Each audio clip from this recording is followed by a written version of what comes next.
오늘 이 본문을 가지고 터무니없는 은혜라고 하는 제목으로 여러분과 제가 은혜를 나누기 원합니다. 장막을 걷어라. 너의 좁은 눈으로 이 세상을 떠보자. 창문을 열어라. 춤추는 산들바람을 한 번 또 느껴보자. 가벼운 풀밭 위로 나를 걷게 해주세. 봄과 새들의 소리 듣고 싶소. 울고 웃고 싶소. 내 마음을 만져주. 나는 행복의 나라로 갈 테야. 1970년대 젊은이들에게 큰 인기를 끌었던 음악 장르상 포크락 가수였던 한대수 씨가 작사 작곡한 행복한 나라로 라고 하는 노래의 1절 가사를 읽어드렸습니다. 좀 이렇게 연세가 있으신 분들은 김민기, 또 한대수, 전인권 등의 이름을 아직 기억하는 분들이 계실 줄로 압니다. 이 한대수 씨는 굉장히 좋은 집안에서 태어났습니다.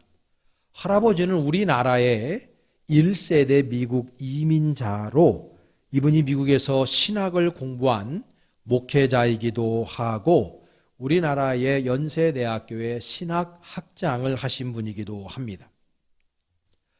그리고 아버지는 서울대학교 공대를 다녔는데 여기를 다니다가 한대수 씨를 낳은 지 100일쯤 되었을 때에 미국으로 유학을 떠납니다.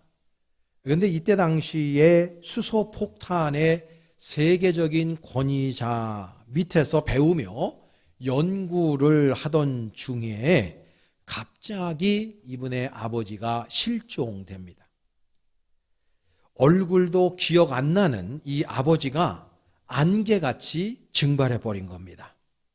너무나 충격적인 사건이 벌어진 거죠. 그 후에 이 한대수라고 하는 분은 할아버지 집에서 어린 시절을 보내면서 외로움과 아주 큰 소외감 가운데에서 세상의 아픔과 눈물을 서서히 깨달아 가게 됩니다. 이 통기타를 벗삼아서 그의 유년 시절과 그리고 소년 시절을 사춘기 시절을 보내고 한대수도 미국으로 향합니다.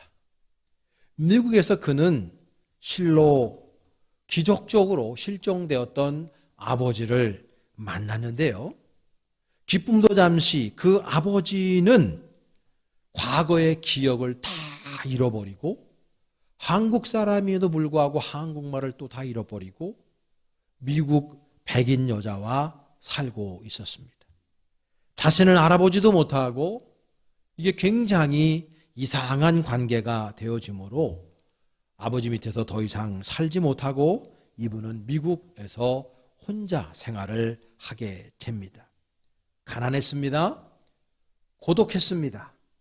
그리고 불확실한 미래 속에서 참 버거운 삶을 한대수는 살아갑니다.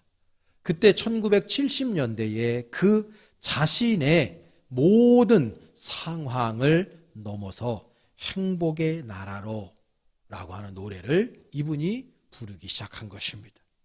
세상은 좌절과 절망과 슬픔과 고통으로 얼룩져 있지만은 그리고 자신도 그런 인생을 살아내고 있지만 자신의 영혼뿐만 아니라 그때 당시에 그 모든 사람들을 위로하려고 하는 마음을 가지고 행복의 나라로 라고 하는 노래를 목매어 부르기 시작한 것입니다. 그의 스토리는 여기서 끝나지 않습니다. 뉴욕에서 삶을 살아가던 중에 한 여자를 만납니다.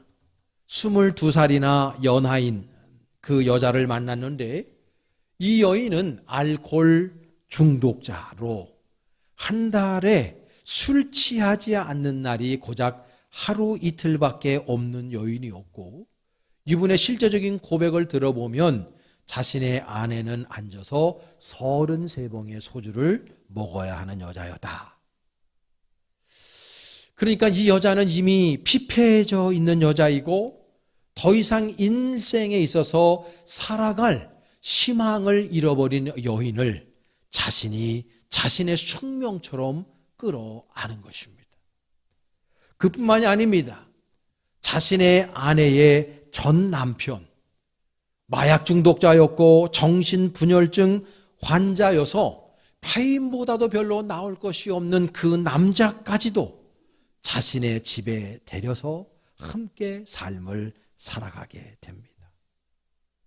자신도 끼니를 잊기 힘든 그러한 삶의 현실이었지만은 22살 연하인 그 알코올 중독자인 여인을 자신의 온 인격으로 끌어안았을 뿐만 아니라 그 여인의 전 남편까지도 끌어안고 한 지붕에서 함께 세 사람이 살아간 거지요. 터무니없는 사내였던 것입니다. 세상에 어떻게 이런 삶을 산 사람이 있을까? 그가 불렀던 노래가 바로 행복의 나라로 였던 것입니다. 여러분, 우리가 인생을 살아가다 보면은 세상은 참 불공평한 세상인 것 같아요. 세상은 썩어 문드러져 있습니다. 그래서 온갖 아픔과 절망에 절규하는 사람들이 우리 주변에 또 우리 가운데서도 얼마든지 있어요. 세상은 참으로 부패하고 비진리가 진리인 양 거들먹거리고 있습니다. 이 세상을 다스리고 있는 악은 수많은 사람들의 눈과 귀와 마음을 가리고 이 세상 사람들에게 죽음의 고통과 그리고 아픔과 절규를 선물해 주고 있는 형국입니다. 이 세상은 더 이상 개천에서 용이 날 수 없는 세상이 되었고 사회 경제적으로 계층 이동이 사실상 불가능한 세상이 되어버리고 말았습니다.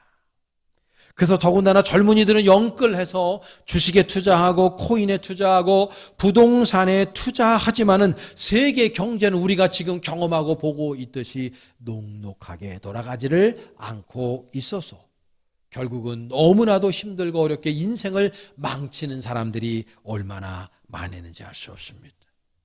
그 세상은 암울합니다. 아픈 세상을 우리가 살아가고 있는 것이 현실입니다. 그러나 여러분, 우리들에게 소망이 있습니다.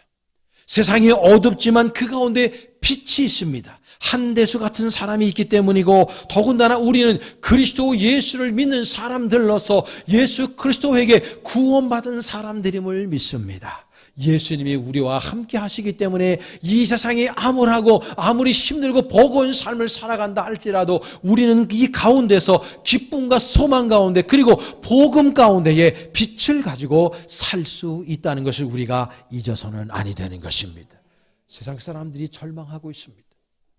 세상 모든 사람들이 아파하고 있을지라도 저와 여러분들이 복음의 빛을 가지고 그 세상 사람들에게 빛이 되어지고 소금이 되어지고 기쁨이 되어지고 위로가 되어줄 수 있다면 우리가 머무는 그 세상은 조금이라도 더 밝은 세상이 될 수 있지 않을까, 이런 생각을 하게 됩니다.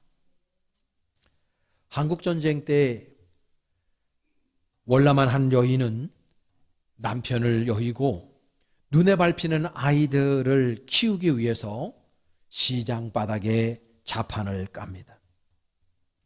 겨울의 혹독한 추위와 그리고 여름의 무더위를 견디면서 한 푼 두 푼을 그렇게 모았습니다. 허기진 배를 다 채우지도 못하고 살아남기 위해서 날마다 돈을 모으죠. 그렇게 자녀들을 다 잘 키우고 인생의 황혼에 이르러서 수십억 원의 재산이 되었습니다. 그런데 이 할머니가 자신의 재산을 자신보다 더 불행하고 어려운 사람들을 위해서 세상에 환원합니다. 기자가 그 할머니를 향해서 질문을 해요. 어머니께서는 어떻게 이러한 선한 일을 하실 수 있습니까? 그렇게 힘들고 버겁게 한 인생을 살아와서 모으니 수십억 원의 재산을 어떻게 사회에 아낌없이 다 줄 수 있었습니까? 그렇게 묻자 이 할머니는 참 기억에 남는 말씀을 하셔요. 사는 날 동안에 있어준 햇빛이 고맙고 발밑에 흙이 고맙고 나라님이 고맙고 고생한다고 욕본다고 손잡아준 어르신들이 고맙고 내 콩나물을 사준 아낙네들이 고마워서 그냥 이 세상이 다 고마워서 이렇게 이 할머니가 인터뷰를 하는 겁니다. 여러분들은 인생을 살아갈 때 이렇게 살아본 적이 있으신가요? 아니 이렇게 한번 살아볼 의향은 없으신가요? 도대체 이 세상이 그 할머니에게 그리고 한대수에게 해준 것이 무엇이 있겠습니까? 얼마든지 부정적인 상황 속에서 부정적인 말을 하고 부정적인 생각을 하고 부정적인 태도로 삶을 살아낼 수도 있었을 거예요. 그러나 그분들은 이 암울한 세상, 어찌 보면 희망이 사라진 이 세상 속에 한 줄기 희망으로 살았어요. 한 줄기 빛으로 살아간 사람들의 모습을 우리가 오늘 함께 나누고 있는 겁니다. 이 터무니없는 짓, 이것을 우리 헬라어 성경에서는 카리스라고 합니다. 바로 은혜라고 하는 뜻입니다. 오늘 본문에서 우리가 읽은 말씀에 보면은 38년 동안이나 누워서 병색이 짙어 더 이상 소망이 없는 한 사람을 만나게 됩니다. 이 사람은 자신을 그 연못에 넣어줄 사람을 만나는 것, 그리고 자신의 질병을 고치는 것이 이 사람의 유일무이한 소원이었으나 그 누구도 자신을 번쩍 들어서 그 연못에 넣어주는 사람이 없었습니다. 여러분, 지금 우리가 이 세상을 살아갈 때 나 자신을 바라보면 마치 내가 그리고 현대인들이 38년 된 병자와 같은 모습을 하고 있는 사람들이 너무나 많이 있습니다. 육신은 멀쩡한데 정신이 병들어 있는 사람들, 영혼이 병들어 있는 사람들, 마음이 병들어 있는 사람들, 태도가 병들어 있는 사람들이 얼마나 많이 있는지 알 수 없어요. 지금 이 시대는요, 무한 경쟁의 시대입니다. 양육강식의 시대입니다. 강자 독식의 시대입니다. 약하면 빼앗깁니다. 먹히는 세상입니다. 늘 당할 수밖에 없는 세상을 우리가 살아가고 있습니다. 그래서 일반 서민들, 일반 평민들은요, 이 세상을 살아가는 게 날마다 버겁고 힘들 수밖에 없어요. 그래서 모든 희망을 포기하지. 켈케고르가 말했습니다. 절망이라고 하는 것은 죽음에 이르는 병이다. 그 세상 사람들이 희망을 품지 못하고 절망 가운데, 슬픔 가운데, 아픔 가운데 살아가고 있기 때문에 우리들의 얼굴에서 웃음이 사라지고 날마다 근심과 걱정하는 삶을 얼마나 많은 사람들이 고통 중에 살아가고 있는지 알 수 없어요. 마치 우리가 38년 된 누워있는 병자와 같아요. 더욱이 이 세상 사람들은 더욱더 생각과 가치관이 세속화되어 가고 변질되고 있어요. 그래서 우리 그리스도인들이 이 교회에서 그리스도의 향기를 품어내고 나가서 예수 그리스도를 전도하고 증거한다 할지라도 지금 세상 사람들은 그 복음을 들으려고 하지 않습니다. 하나님 없다 하고 예수가 그리스도가 되심에 대해서 부정하고 부인하는 태도를 견지하고 있습니다. 그리고 교회를 향해 욕을 합니다. 하나님이 살아계시면 왜 세상이 이렇게 악하고 내가 왜 이렇게 사는 것이 힘드냐고 오히려 반문하는 사람들도 많이 있습니다. 지금 여러분, 자연이나 우리 인간이나 이 온 세상이 아파서 비명을 지르고 있는데도 이것에 대해서 모든 사람들이 관심을 갖고 있지 않아요. 그 누구 하나 신경을 쓰지 않는 부분이 얼마나 많은지 알 수 없습니다. 그래서 지금 우리 현대인들은 우리들 현대인들의 모습과 처지, 이것이 곧 38년 된 병자와 같다 말씀드릴 수 있는 겁니다. 인생이 침울하고 아프고 절망 가운데 있는 분들이 얼마나 많았는지 알 수 없어요. 그래서 우리가 아픕니다. 그래서 우리가 웅크리고 있어요. 그러나 사랑하는 여러분, 오늘 이 본문의 말씀은 단순히 38년 된 병자의 이야기에 포커스가 맞춰져 있지 않습니다. 그 사람이 만났던 예수 그리스도께서 거기에 등장하시고 그분께서 38년 된 병자에게 하신 일에 복음서 기자는 포커스를 맞추고 있어요.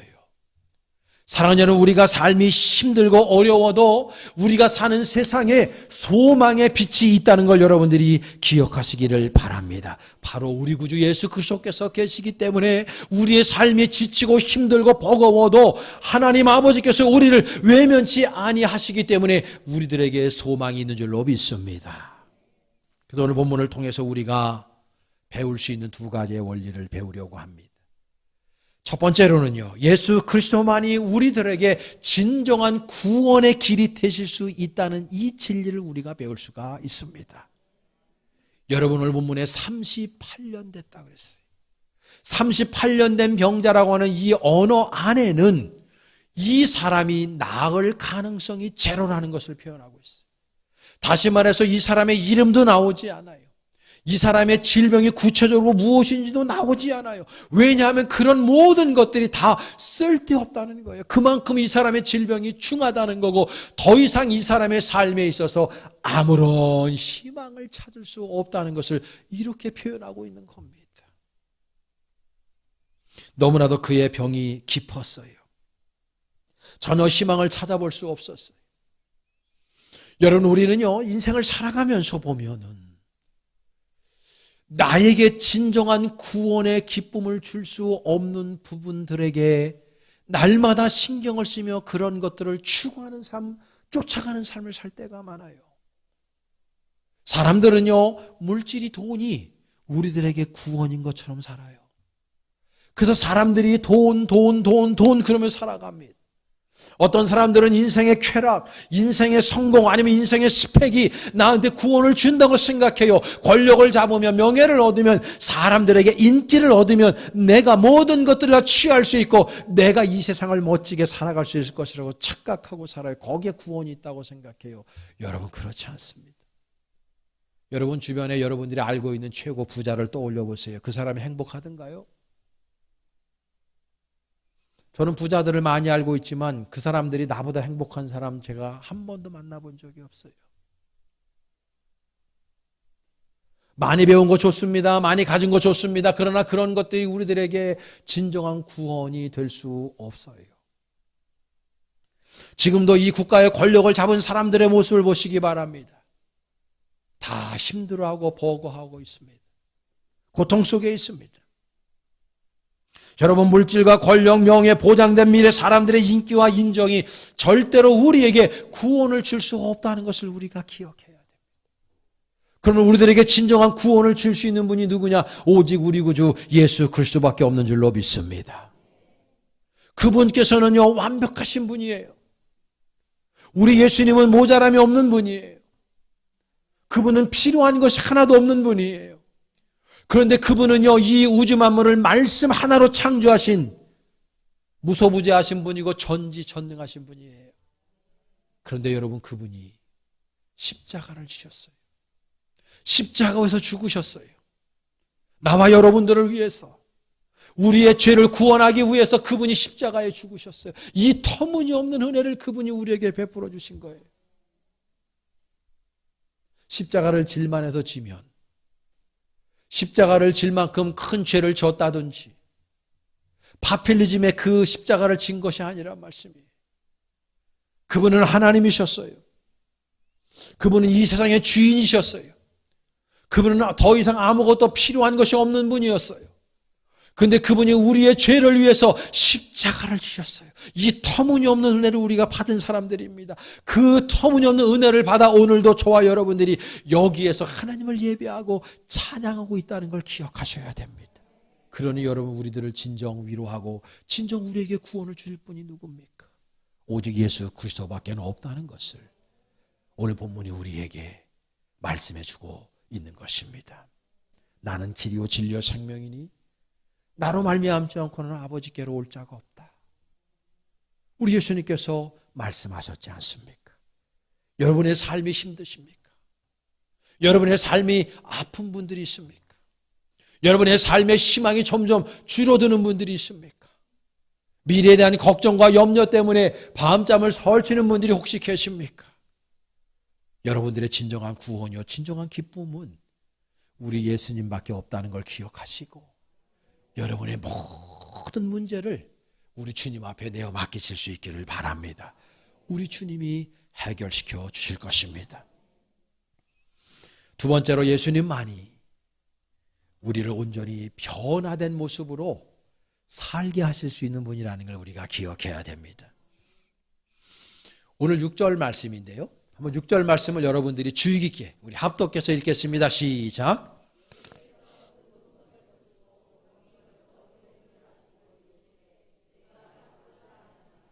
그렇게 힘없이 읽으셔가지고 되겠어요. 다시 한번 읽어보겠습니다. 시작.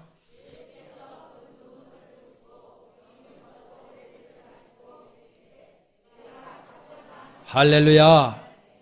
여러분들에게 하시는 말씀입니다. Do you want to get well? 너 병 낫기를 원하느냐? 네가 잘 되기를 원하느냐? 주님께서 물으셨어요. 그러니까 38년 된 이 병자는 동문서답을 합니다. 예, 아니요로 대답을 해야 되는데 누군가가 나를 저 연못에 넣어줄 사람이 없어서 내가 병이 낫지 못하고 있습니다. 이렇게 얘기하는 거예요. 자기 앞에 서 계신, 자기에게 친히 찾아오셔서 질문하고 계신 분이 어떤 분인지를 모르기 때문이에요. 지금 자기 앞에 서 계신 분이 온 우주 만물의 주인이시고 우리들의 구세주가 되시는 분임을 모르고 있는 거예요. 영적으로 무지했기 때문에 동문서답을 하고 있어요. 그러나 예수님께서는 몰라서 그러지, 아시는 분이기 때문에 그 38년 된 병자에게 이렇게 선언해요. 예수께서 이르시되 일어나 내 자리를 들고 걸어가라. 할렐루야. 예수께서 말씀하신 거예요. Get up. 일어나라. Pick up your mat. 네가 깔고 누워있던 그 매트를 집어들고 일어나라. 그리고 and walk. 너 걸어라라고 하는 겁니다. 상상도 못했던 선언을 이 사람이 듣고 있는 거예요. 생전 살아가면서 생각해보지도 못했어요. 38년 동안의 매트를 깔고 누워서 있었습니다. 아무것도 할 수 없는 인생이었습니다. 절망의 인생이었습니다. 희망을 찾아볼 수 없는 인생이었습니다. 철교하는 인생이었습니다. 외롭고 고통 중에 아파하는 인생이었습니다. 근데 예수 그리스도께서 그 누구도 하지 않은 선언을 하고 있는 거예요. 일어나라. 너의 매트를 들고 일어나 걸어가라. 감히 누가 이 세상에서 이런 선언을 할 수 있겠습니까, 여러분? 만약에 어떤 사람이 파퓰리즘에 아니면은 조금 어느 정도 기적을 일으킨다고 해서 이 사람에게도 기적을 일으켜볼까 한번 시도해보는 마음을 가지고 그랬다가 아무 일도 일어나지 않았을 때 그 38년 된 병자가 받을 상처는 얼마나 크겠습니까? 네가 나를 지금 놀리고 있느냐, 조롱하고 있느냐, 멸시하고 있느냐 했을 거예요. 그러나 예수 그리스도의 말씀은 한 말씀도 땅에 떨어지지 않아요. 그분이 말씀한 대로 빛이 있으라 빛이 있었고, 하늘과 땅이 있었고, 바다가 있었고, 바다에 생물들이 있었고, 이 지구상의 땅을 받는 생물들이 생겨나고 급기야는 우리 하나님의 형상을 닮은 우리 인류를 하나님이 창조하신 줄로 믿습니다. 말씀으로 말이죠.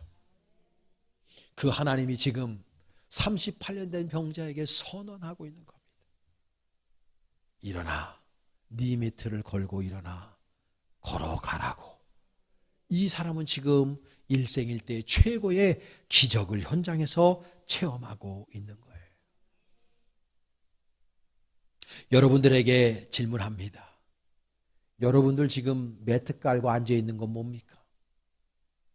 여러분들에게 있어서 그 매트는 뭡니까? 여러분들에게 있어서 벗어나지 못하는 그 무엇은 무엇입니까?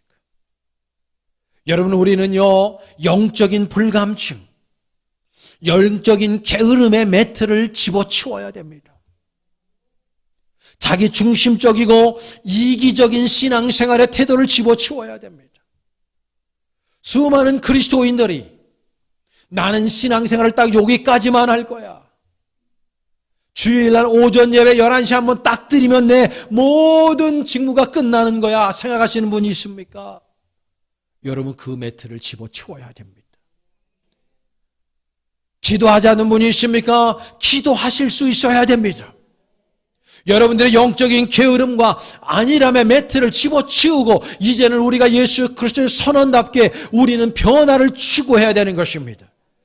우리는 성장해야 됩니다. 더 성숙해져야 되는 것입니다. 죽는 그 순간까지 예수 그리스도의 창조적인 힘을 힘입어서 우리는요, 그 선언 앞에 우리를 순종해야 되는 것입니다. 오늘 우리는 귀한 마음을 가지고 하나님 아버지 앞에 55일간의 여정을 마치는 이날 함께 저금통을 봉헌해 드렸습니다. 여러분, 우리는 이렇게 우리의 삶을 더 의미 있고 가치 있게 사용할 줄을 알아야 되는 것입니다. 사랑하는 여러분들에게 선언합니다. 여러분들의 영적인 게으름의 매트를 여러분은 집어들고 일어나서 더 나은 모습으로, 발전한 모습으로 걸어가실 수 있기를 선언합니다. 여러분, 우리는 하나님 아버지의 터무니없는 은혜를 받은 사람들입니다. 그러므로 내가 그 터무니없는 은혜로 내가 먼저 변화를 받고, 그리고 우리는 누군가에게 터무니없는 은혜를 베풀며 살아가야 되는 존재가 된 것입니다. 한대수 씨처럼, 그 어머니처럼 우리는 받은 은혜를 세상 사람들에게 흘려보내며 살아야 될 직무가 있는 사람들입니다. 그저 내 것만, 그저 내 가족만, 그저 내 자녀만 챙기는 그런 이기적이고 근시안적인 인생이 아니라 우리 주변에서 울고 있는 사람들, 우리 주변에서 아파하고 있는 사람, 나도 힘들고 아프고 웅크리고 있으나 더 웅크리고 있는 그 사람들을 향해서 예수 그리스도와 같이 손을 내밀고 그네들을 위로하고 격려하고 형용할 수 없는 값없는 은혜를 받은 우리들이 이제는 그 은혜를 갚으며 살 때가 되었습니다. 우리 교회가 68주년의 기념예배를 지난주에 드렸습니다. 68살이나 먹었습니다.